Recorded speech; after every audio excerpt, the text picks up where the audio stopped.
Carta aos Romanos, capítulo 1. Eu, Paulo, sou servo de Jesus Cristo e fui chamado para ser apóstolo, escolhido para anunciar o Evangelho de Deus.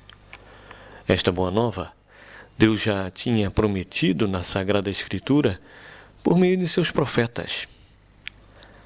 Ela diz respeito a seu Filho, nosso Senhor Jesus Cristo. Pelo nascimento, ele era descendente de Davi, mas pelo Espírito que santifica, foi manifestado como Filho de Deus com poder pela ressurreição dos mortos. Foi por meio dele que recebi o privilégio de ser apóstolo, para levar as pessoas de todas as nações à obediência da fé por amor do seu nome. É no número dos que foram chamados a pertencer a Cristo que os irmãos também se encontram. A todos, pois, os que em Roma são amados de Deus e chamados a ser santos, que Deus nosso Pai e Jesus Cristo nosso Senhor vos deem graça e paz. Antes de mais, dou graças ao meu Deus por meio de Jesus Cristo.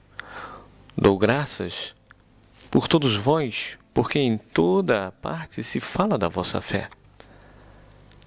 Deus sabe como é verdade o que digo.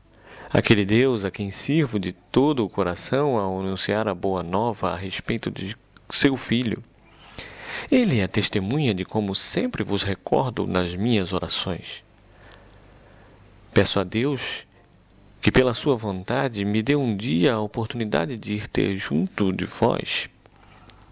De fato, tenho um imenso desejo de vos visitar, para vos transmitir algum dom espiritual, de modo que se tornem mais firmes na fé. Desejo que nos animemos uns aos outros, eu pela vossa fé e vós pela minha. Meus irmãos, quero que fiquem a saber que muitas vezes fiz os meus planos de ir vos visitar, mas até agora não me foi possível.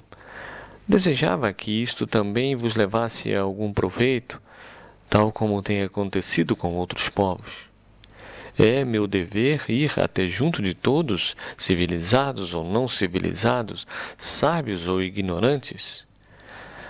Daí, o meu grande desejo de anunciar o Evangelho também a vós em Roma.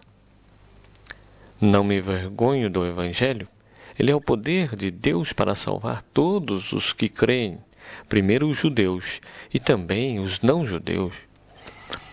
Nele se revela a justiça de Deus por meio da fé, como está escrito: aquele que é justo, pela fé viverá. Com efeito, Deus manifesta a sua ira divina contra toda a impiedade e injustiça cometida por aqueles que, pela sua injustiça, não deixam que se conheça a verdade. Deus castiga-os porque eles conhecem bem aquilo que se pode conhecer a respeito de Deus, pois também a eles Deus se deu a conhecer.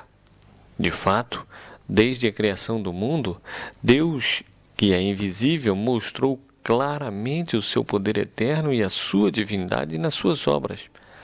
Por isso não tem desculpa. Eles sabiam que Deus existe, mas não o adoram, nem lhe deram graças como é devido. Pelo contrário, os seus raciocínios tornaram-se vazios e os seus corações insensatos perderam-se na escuridão. Dizem-se sábios, mas não têm juízo. Em vez de darem glória ao Deus imortal, adoraram imagens do homem mortal e até adoraram imagens de aves, serpentes e outros animais.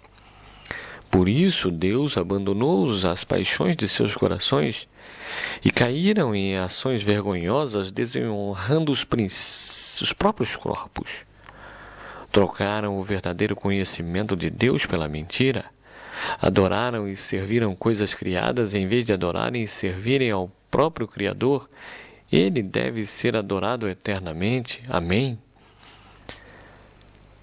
Por isso, Deus os abandonou às paixões vergonhosas. Até as mulheres mudaram as relações naturais por relações contra a natureza. Da mesma maneira, os homens deixaram as relações normais com a mulher para arderem de paixão uns pelos outros. Caíram em ações vergonhosas uns com os outros, e eles mesmos receberam o castigo de seus erros.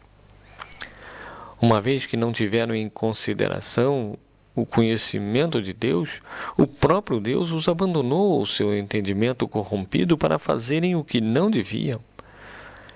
Encheram-se de toda espécie de injustiças, perversidades, ambições, maldades, invejas, crimes, desordens, mentiras, falsidades e calúnias.